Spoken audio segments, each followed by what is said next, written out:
go to listbuilding.com, because right now, as we speak, Telman Knutson and I are building a completely free portal. This is not a sales pitch. Completely free portal on exactly what to do to build a list. Literally, here's how to set up a hosting account, here's how to set up a squeeze page, here's how to set up your autoresponder, and here's how to start generating traffic to build your list. So the easy answer is just go there. Once you get them on your list, you want to start sending email as often as you can find something that might be of interest to them.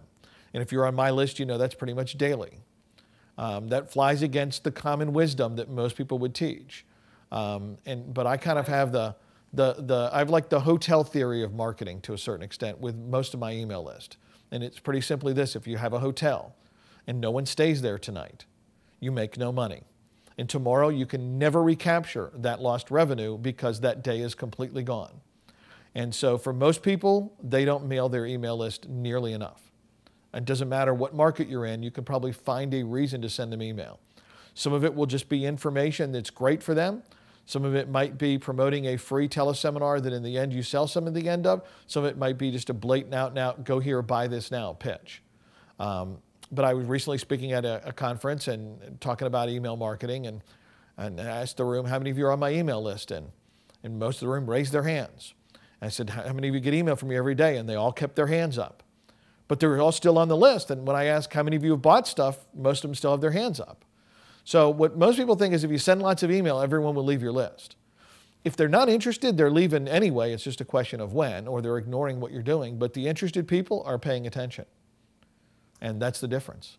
When you get on a lot of email lists, you tend to think that internet marketing is about launching a product, creating a new product, doing something that's brand new every day. And the problem is that they're just seeing the tip of the iceberg, not what really goes on.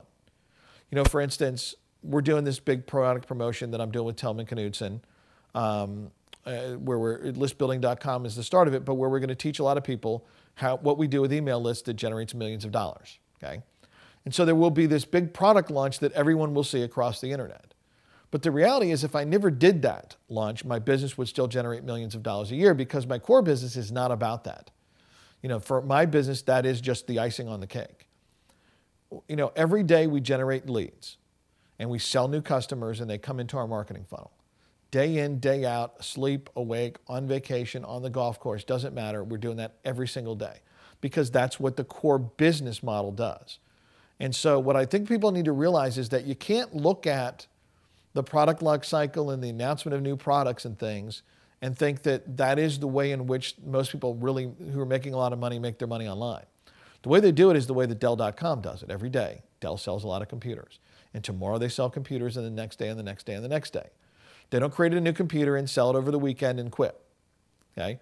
They sell it and sell it and sell it and then they discount it and they sell it some more and they get the new and improved model and you know, they're still going to be selling that computer a year from now. And then they'll sell you the back end stuff, right?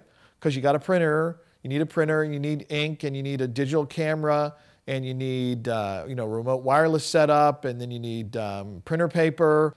And so if you look at the real business world and you bring it onto the internet, then you can make a lot of money and you can build a very sustainable business model. It doesn't take a lot of money to get started on the internet. And one of the things that most attracted me to it was that the fact you could test very small.